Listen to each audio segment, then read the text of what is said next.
At T-Mobile, our critical mission is providing unparalleled 5G coverage for when connectivity is mission critical. Introducing T-Priority, America's best 5G network experience for first responders, even in times of congestion. More capacity, faster speeds, better coverage. T-Priority from T-Mobile, built for tomorrow's emergencies, ready today. Discover more at t-priority.com. For qualifying organizations on eligible rate plans, coverage not available in some areas and may be impacted by emergencies.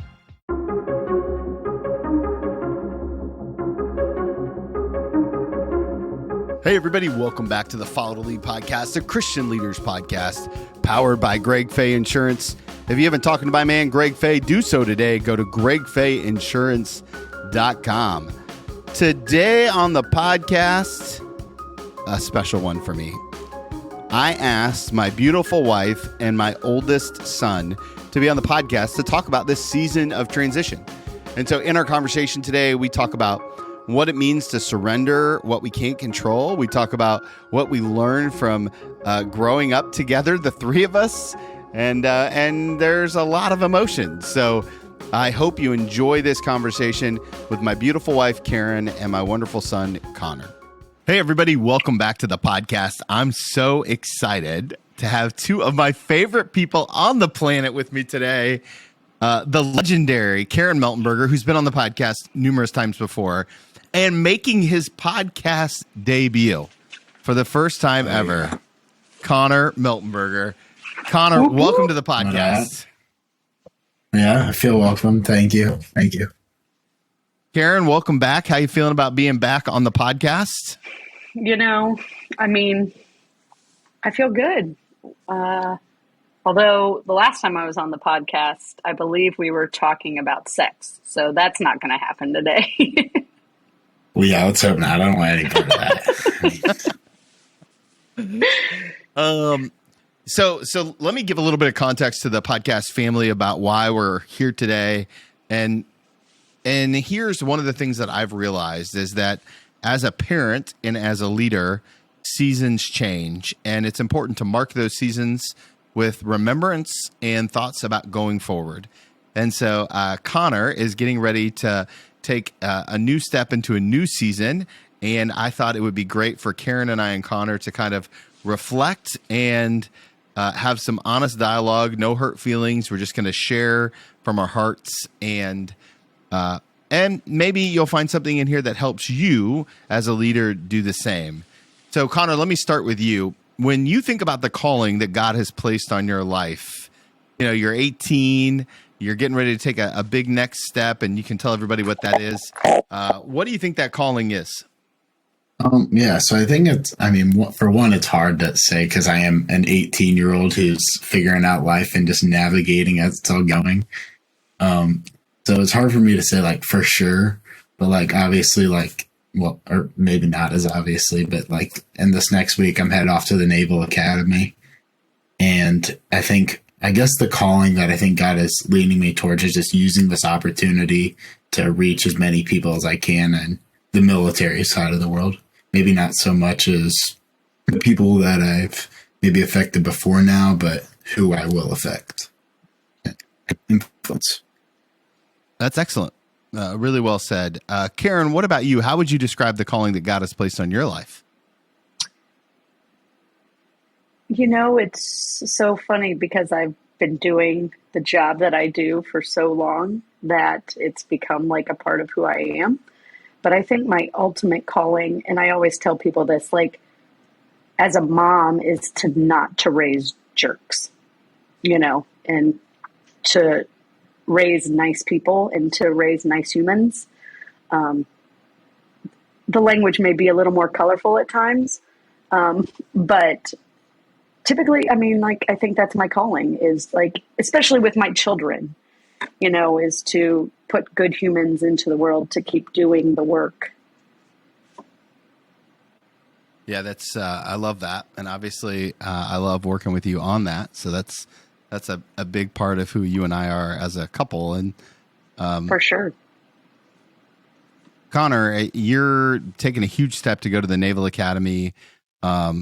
Obviously, the last couple of months as that became public, people have been pouring over you with pride and gratitude for your commitment to service. I was kind of curious. Could you kind of share with everyone the journey that got you here, starting with, how you made the decision to say yes, to try for that, and then the road? Because I think the road is there's a lot of lessons that we can pull from on the journey to where we are today. Yeah. I think first and foremost, like, it started beginning of my junior year, maybe even like summer of my sophomore year. So, and it was one of those things where I was like, well, like, the military's always been around my family. We have countless people in our family who've served, and that I've known to serve because obviously you were in the Army for a little bit. And I think through that, I was like, okay, well, the military would be something that would interest me. So then we knew a connection to West Point, and going up there was sweet. West Point was beautiful, and I loved it. And then that's when I was like, for sure, I was like, all right, I want to do this military academy thing because, for one, I think it's a really good opportunity academics wise and then military wise. But also I think it's important because it's just the honor it is to serve, and then also just the respect from coming from the academies is pretty neat. So we'll start, last year around this time, the application opened for it all. So it's a year-long application pretty much to even get in. And I remember just filling out countless questionnaires and folders just to be like, hey, like, this is what I do. This is what I like. Like, why'd you want to join the Naval Academy or West Point? And I got into Annapolis's summer seminar, which is a summer camp, and learning to be a leader in that way. And once I was there, I knew it was the perfect fit for me. So then I was like, I'm 100% pursuing Naval as my number one and Army as my number two, even though you were Army. Yeah. Yeah, but navigated that. A lot of persistence was needed to get through it all. I think I wanted to do it. I wanted to get it done more than anything. But also I had the days where I'd be like, well, it can wait. Like, it's not due until February. It's not due until March or whenever. So I was like, I have time.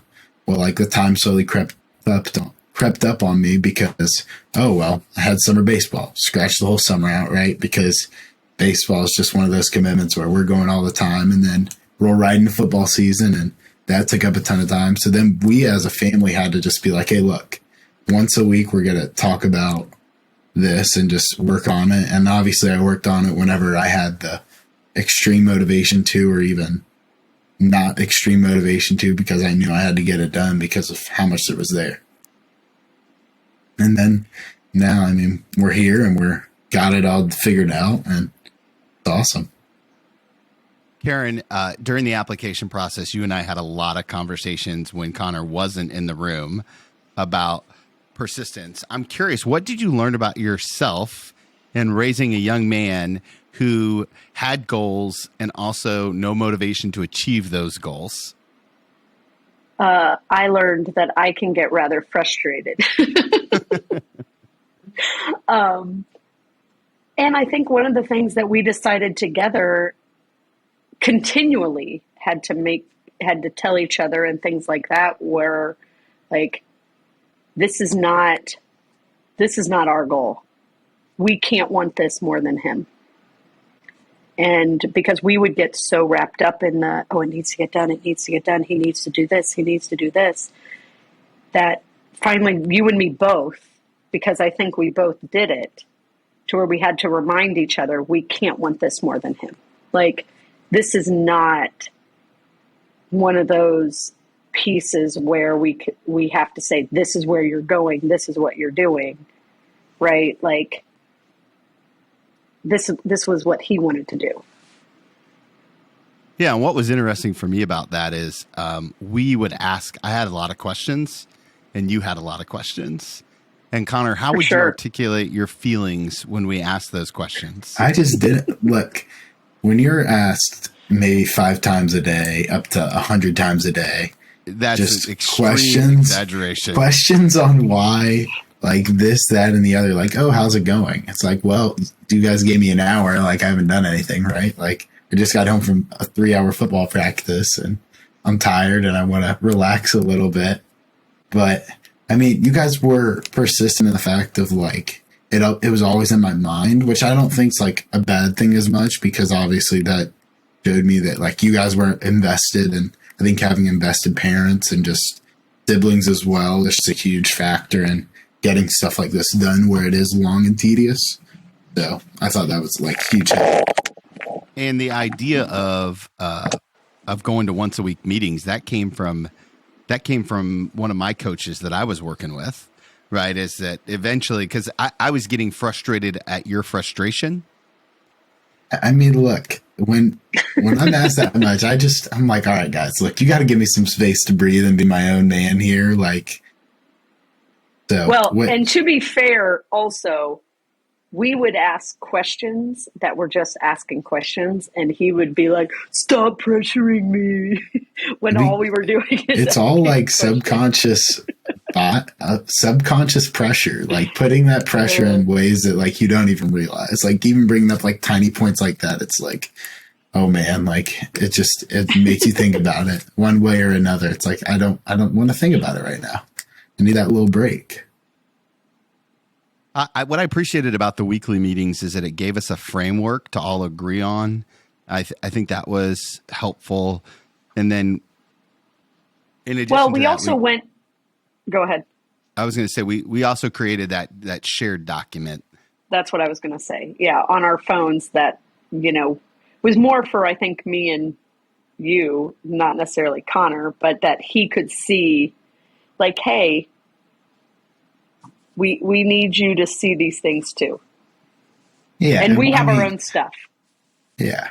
I mean, what I think is good though is like I got it way early before the deadline, not before it's like, oh, like didn't submit it right before the deadline, day before. Like it was probably a solid month and a half, because I remember looking back on it and hearing when I did, and then let alone the congressman applications too. Like that one I got in pretty soon. So actually, I think that one might. Yeah. It was the immunization paperwork that was a little delayed. There was we had some huge wins early on getting all the stuff in, and then there was the day of the physical, and that day was a really hard day for the whole family. When you got back from your eye exam, Connor, I'm wondering if you can kind of share a little bit about that story, and then the emotions kind of around that, and what we learned that day. And I think there's some really good leadership gems in there to mine out. Yeah. So, well, for those of you that may or may not know, I have red-green color deficiency, which we knew I had a little bit as a kid, which was, I was like, we knew about it. And going in, I was like, I'm going to obviously like try my best on this, because I'm not going to fold under the pressure and just take it, even though I knew it was a high chance that getting this test was probably going to hurt me. So like going there, I was a little nervous going in. I mean, I have perfect 20/20 vision. Like I see straight, like I can see red and green fine. It's just only on the color blindness test I can't see it. So we went in and I was like, all right, like I got this, right? And then he's flipping through the pages and I was pointing out all the numbers fine. And then we start getting to pages and I'm like, I don't see anything. And he said there might be some of those pages. Well, he flipped another one and I was like, I don't see anything again. And then he flipped the third one and I was like, I think I might have guessed a number, or I said there was nothing. But he was like, he closed the book after that page and he goes, well, you have red-green color blindness. And I was like, because I kind of knew like, man, like this is going to hurt my chances. So I held it all in until we got into the car. And once I got into the car, it just all left me, because I was like, this isn't going to happen. It's never going to work. And I folded right there and was like, I'm screwed. And that sucked. Yeah. Long drive home. And I didn't go to school the rest of the day because I was just I mean, just got to me, right? But luckily, I mean, through a long process of waivers and just waiting, I mean, that was eventually our questions. Just, hey, like, have you heard anything about the waiver? And I remember emailing him because I was like, guys, like, when is this gonna, like, when's the timeline I could expect this? And they were like, a few weeks or so. And I was like, during spring break, I was like, it's gonna happen during then, which it didn't. Which that was unfortunate, but I was just like, being on the beach would be amazing to hear if I got the news or not. Because then if I didn't, at least I'd be on the beach. Well, then like a week or two later, we found out, and I got the email. And actually, I got the email of getting accepted into the academy first, which I wasn't expecting. So I got that, basically a letter of assurance saying, hey, as long as you can get the waiver, like, you're going to be able to go into the school. And I remember that day, I was head over heels, and I was so excited, like tears of happiness, because I was like, well, this is a huge step, and it gave me so much hope. And then find out later I got the waiver, and it all worked out. So now, Karen, you happen to be the one to take him to the eye exam that day. Most of this he had done by himself. But for some of these exams, we wanted to go with them to make sure that we had the information, and they asked us to, right? I mean, he wasn't 18 yet. So technically he needed an adult there. So that was part of the reason we went. Most of those places, you know, just because he wasn't 18, we had to be there for. So what were your feelings watching your son's dreams? As I remember being on the phone with you, and he's looking up what are the chances of getting in if I have color deficiency on his phone in the seat next to you. And you're like trying to get me off the phone because we didn't want to talk about it because there was so much emotion. You were trying to ask all the questions, and I could see it in Connor's face. Like, this is really overwhelming. You're asking questions. I don't think I'm getting in. My dreams are crushed and shattered. And you just kept wanting to ask questions. And I'm like, okay, we're not talking about this now with him right next to me with, you know, and that was hard as a parent, you know, like knowing there was nothing I could do, you know, like this was just something that he was born with, right? Like that's genetic in nature. And like, it was something completely out of our control that it just sucked, you know, and we just, you know, we let him stay home from school that day, and, you know, and then just different things, you know, like football ended, and then we had the banquet, and, you know, like kids calling him like Sergeant or some sort of name, Miltenberger. And it was like, you know, just this dream that we thought for him and what he had shared with others and where he wanted to go. And like, it just felt like, how do you tell people like this may not be a thing? Like it was just a big gut punch in the moment. Yeah. Let me ask you both this question, because I think there's some value here. We had done everything that we could possibly do. Connor, you controlled all of the controllables. Karen and I, we did everything that we could do. And at some point in time, we have to surrender the outcome. Tell me about, Karen, we'll start with you. Tell me about your relationship with God in the midst of all of that. What kind of conversations are you having with God in that moment? You know, it was one of those things where I felt like my prayer was just like, you know, God, you have helped us raise this amazing kid who's smart and a leader, and like he knows what he wants to do. He's got this good head on his shoulders, like remove this obstacle, right? Like allow this piece to not be the problem. Because like you said, like all the controllables were controlled, you know, and he had done on his own and had the grades and the personality and all the things that they're looking for. And it was just this one piece that felt just needed that extra prayer over, you know. So, Son, what about you? What was your relationship with God like in the midst of all that? I mean, it was one where it was like, when we told people that like we were waiting on the waiver and all that, it was a lot of just praying more for like just God, like let this be like what's best. And at this point, and after that first initial hit, I was fine because I was like, at this point, I've done everything I can do. So my prayer was just like, God, just let this be what you think is the best option for me and what you think I have the most opportunity with to do that. And I mean, my relationship with God during that time was probably obviously not the strongest, but it wasn't not there either. Hey guys, just pausing this conversation with Karen and Connor to remind you to check out our incredible partners. Go to 5starhomeservices.com if you need any HVAC or plumbing needs. 5 Star Home Services is profit on purpose minded. They're locally owned and operated, and they're incredible at customer service. They're some of the best at what they do. So go to my5starhomeservices.com and tell them Tony sent you. Speaking of homes, are you ready for your next season in your home? I want to encourage you to reach out to Trent Barga over at the Barga team if you're looking for an investment home, a vacation home, or your next dream home. Trent is a real estate mogul genius. He's one of my favorite people to listen to for real estate content, and he wants to help you move into your next.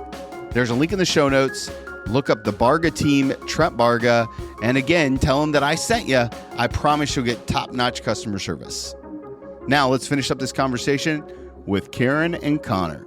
One of the things that's interesting about our personalities, the three of us, is your mom and I, Connor, are both very people-oriented.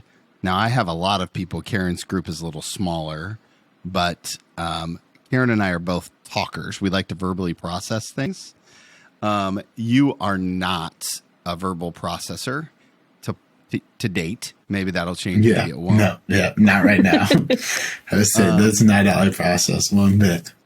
How did you deal with the tension of the fact that you're like, this wasn't our news exactly, but it kind of was our news? How did you deal with the tension of basically as parents, and you know, if we were to apply this to the business world, as supervisors, having two parents / supervisors that are really verbally oriented when you as the subordinate and as the primary subject are not? Like, what was that like for you? It was very just like, I had to make sure you guys weren't oversharing because it was like, I didn't want to deal with all the people and everyone being like, oh, like this, that, like, so sorry. And also I didn't want people to think that like that was it, because I was like, there's still a chance, right? I mean, so obviously I had to make sure like you guys, we made sure we were comfortable before sharing to the whole family and all that I got it all figured out and whatever may have happened. But like for me during that time, there was a lot of processing with my friends and girlfriend and all that, which helped me a ton. This episode is brought to you by Peacock. The new Peacock original documentary, Matthew Perry, A Hollywood Tragedy, dives deep into the beloved actor's rise to fame and his tragic death. 5 people, including Perry's personal assistant, 2 medical doctors, and an alleged Hollywood drug dealer known as the Ketamine Queen, were charged with conspiracy to illegally provide Perry with the ketamine. Explore the details of the case in this heartbreaking special, streaming now only on Peacock. How important were those external relationships to you, Connor, when it came to navigating all of these feelings? Like, how do you know who the right person to talk to is about this kind of stuff? I mean, just going to people I'm close with. I think navigating all that with them has been huge. And I mean, some of my closest friends, just deep conversations while we're working out or whatever. And then obviously with my girlfriend, I probably load dumped on her a ton just about how I'm feeling and all that. So, yeah.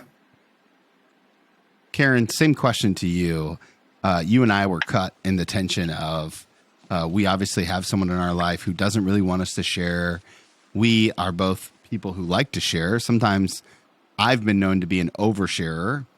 I think that's might be true for both of us, but for me, for sure.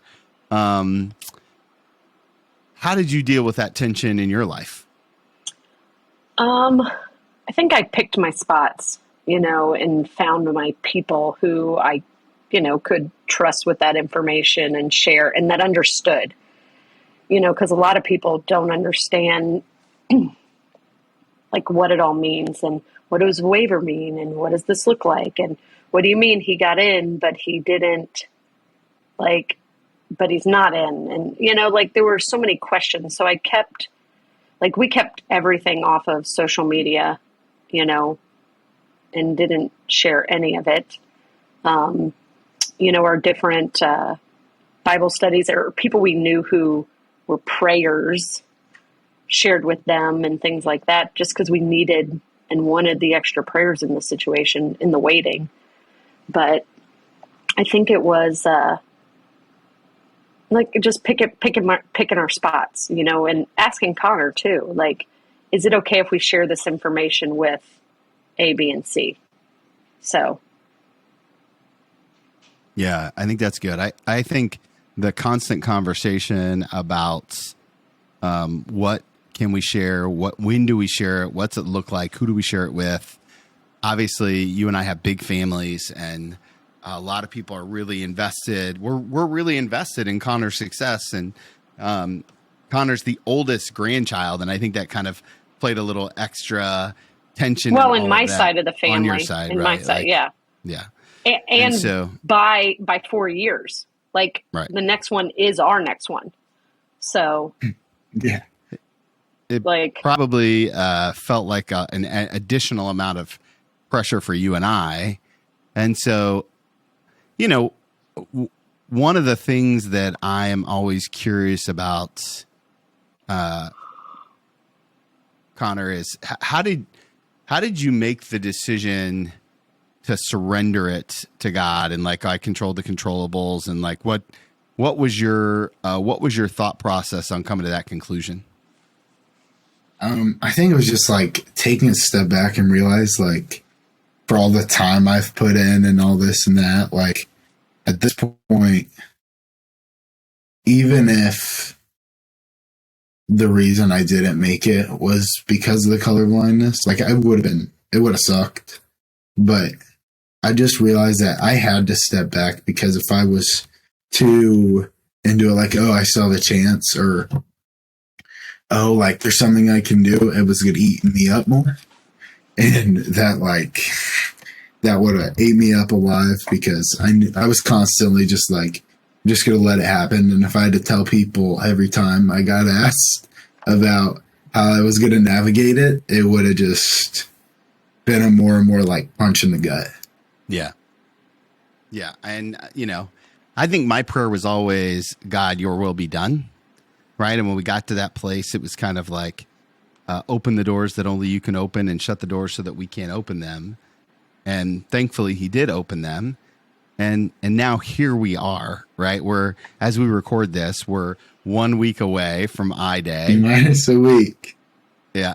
It's crazy. As you're listening to this, it's, we're already on our way to Annapolis to drop you off. Tell me about some of the feelings. We'll start with Karen. We'll let Karen go first. Tell me about some of the feelings that you're having as we drop him off for his next season of life. Yeah. All the feels. I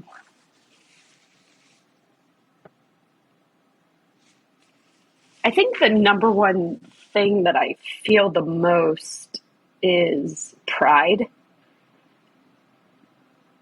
I'm just so excited for him. And sad for me.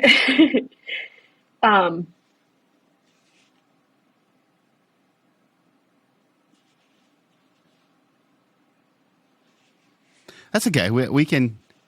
That's a good answer. We're gonna let you have your feelings, and process that unless there's anything else you want to say. We can go to Connor. No, it's just a lot, there's just a lot of emotion with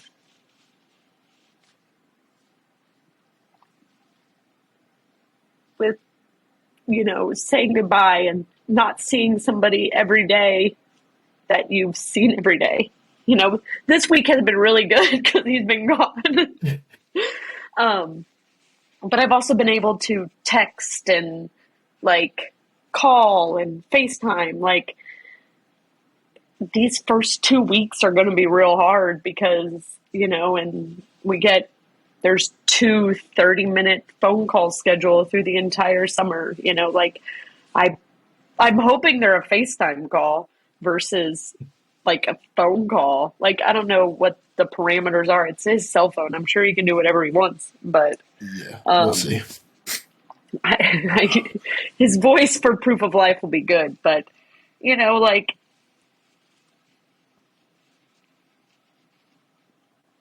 it's just a next season that we've never done before. Yeah. That's good, Connor. You got a little emotional over there too. You want to talk a little bit about that and about your next season? How you feeling about it? I mean, I'm anxious, right? Holding as strong as I can. I think the big thing is it's just hard because it's a different change. Yeah. And I've been holding it all in basically to be strong and all that, and it's just reflecting on it all sucked. In a way of it's bringing it all out, right? Which I felt it earlier when we were talking about it, and I was trying to hold it in, but it's just looking from where we've come is just wild. Yeah. Yeah, and I think I think for me it's just this holy moment of gratitude and pride, and obviously, son, we're so proud of you and so thankful that God let us be your parents. So a lot of emotion on the call today, of course, when you're talking about life moments like this. There's been a lot of emotion in our house the last month, and it's good. It's a blessing, right?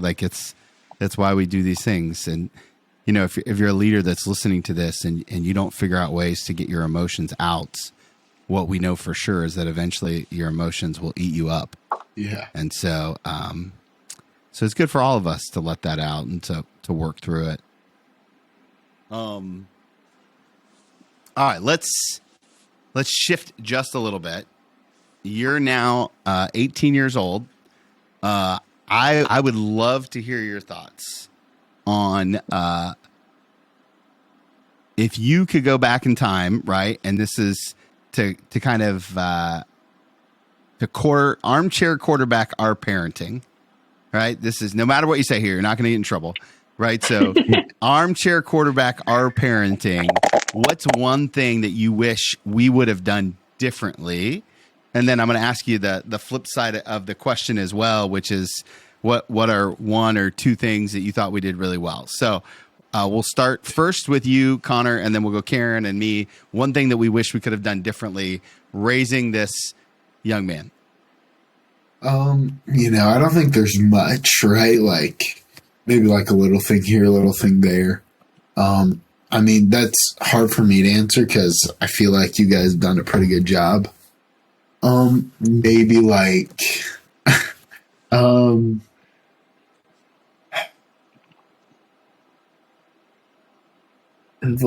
then it's I look back at it and I've seen other people's parenting styles and I'm just you guys were the right amount of, you were there, the right amount of have your space, which I've loved because it's hey, these are your rules. As long as you follow them, and you abide by them, it'll be all good.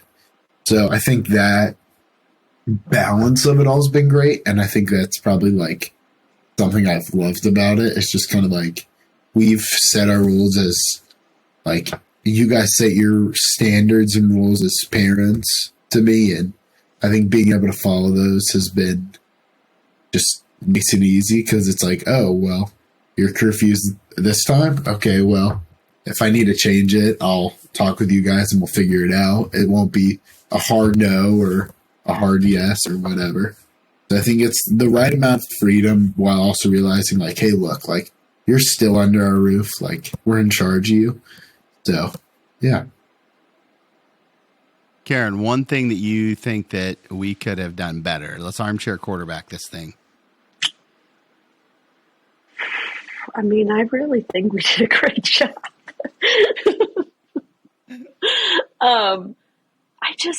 One thing I'd change.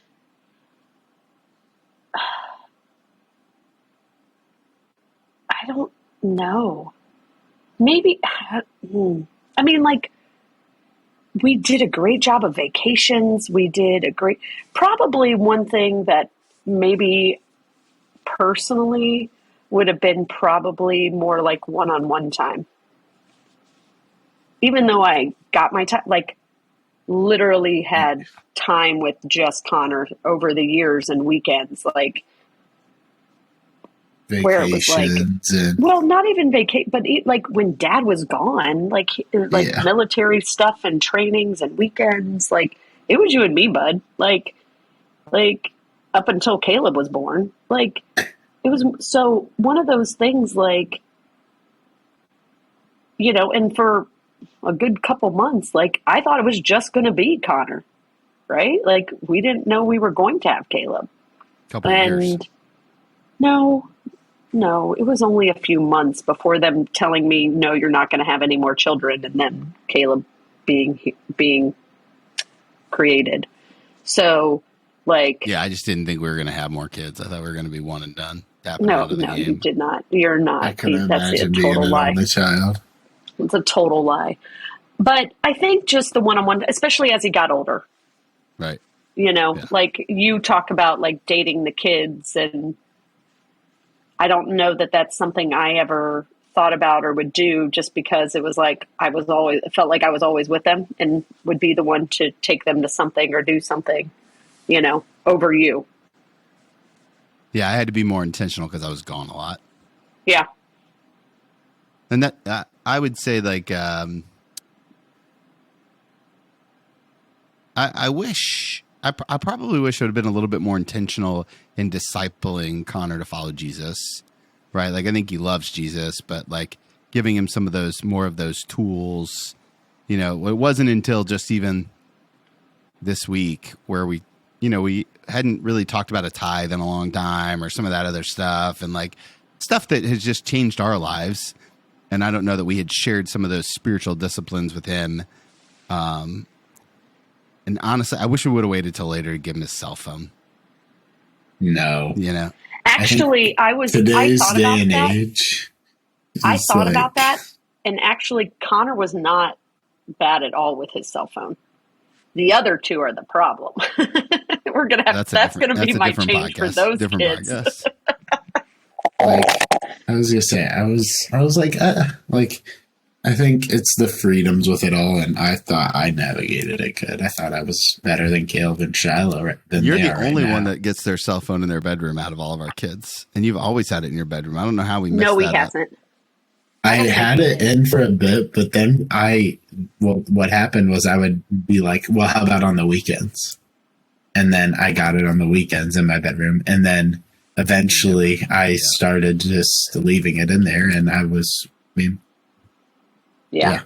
Well, and now we've gone to alarm clocks in bedrooms, so Caleb and Shiloh have no reason to bring them into their bedrooms. I think that's what my excuse was. It was like, well, I can use it as an alarm. Which probably was, because we didn't. Yeah, which I probably did use it as an alarm, because I'd be waking up at 6 to work out. Yeah. Such a challenge. So. Okay, one thing that you loved about the way that we parented. Karen, you go first. I just love that we were involved. Like, I just love knowing what's happening in my kids' lives, and, like, being a part of it and being excited for them and sharing in that. And, like, vacations and having fun. Like, I think that we just tend to have fun together, and, you know, we enjoy spending time together, which I really appreciate. Milt? I would say mine kind of falls under that like same category. I was like, I feel like our life balance of everything is just like perfect. Like, we don't have too much, oh man, like all the families at the house 24/7 and we're all just bickering with each other nonstop. But it's just the right amount of, hey, like, we're going on vacation and we're going to take this step back for how long, and we're also going to do this and the other. I just thought that was awesome about how you guys parented, because it allowed just like a nice, good flowing time. Like, it'd be like, hey, we're going to do our vacations around this time. And the past 2 years have been great with just the timing of it all. So. Yeah, I would say I like our intentionality around different, acknowledging the season that we're in. And we never wished away a season, right? Whatever season we were in it, whether that was football, baseball, basketball, vacation, whatever. I thought we were intentional with our seasons, which I was thankful that everyone kind of came around that. And that's an idea I stole from somebody else, but I was thankful for that. So, okay, I got one more question for each of you before we wrap this puppy up and put it to bed. But before we do, there is a chance that people will want to support you and connect with you all over the internet. Do you have a place that you want to send people? Do you want to give out your email if they want to send you encouraging notes, Connor or Karen, honestly? Where do you guys, if the podcast family wants to connect, where can they connect with you? Follow me on Instagram, cw.milt11. It'll be in the show notes. I know this. Yeah, because nobody knows this, but you've been my social media manager for the last year. Yeah, I've met maybe less than a year, but just like putting it on the post and yeah. Sorry.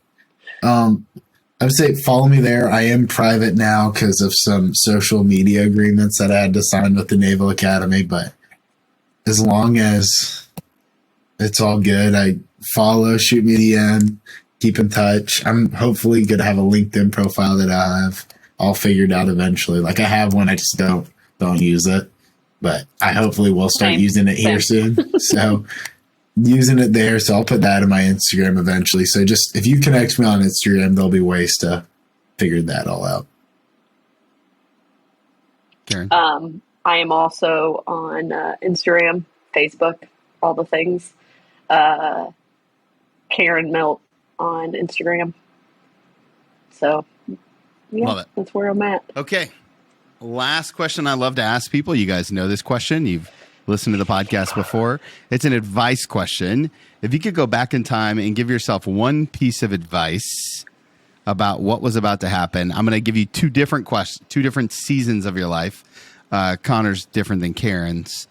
Connor, if you could go back to the start of your freshman year, right? You're a young man, 14 years old, maybe 15. You're looking at your own eyes. Freshman year was a COVID year for you. If you could sit knee to knee with that younger version of yourself and give him one piece of advice about the journey he's about to go on, what are you going to tell him? Do it. Just like be bold, take the step, right? Like, I think looking back, it's just kind of like in high school, just do it. You're given an opportunity to do something, just go do it. Enjoy it. Because like some of the stuff, especially that Centerville has given me the opportunity to do, has been awesome. And I don't know where else I would have gone to do that. So I would just tell myself, just like, do it if given the opportunity. All right, Karen, this is yours. I want to take you back to the day after Connor was born. You could sit knee to knee with that younger version of yourself, holding that little baby boy. What's the one piece of advice you're going to tell him?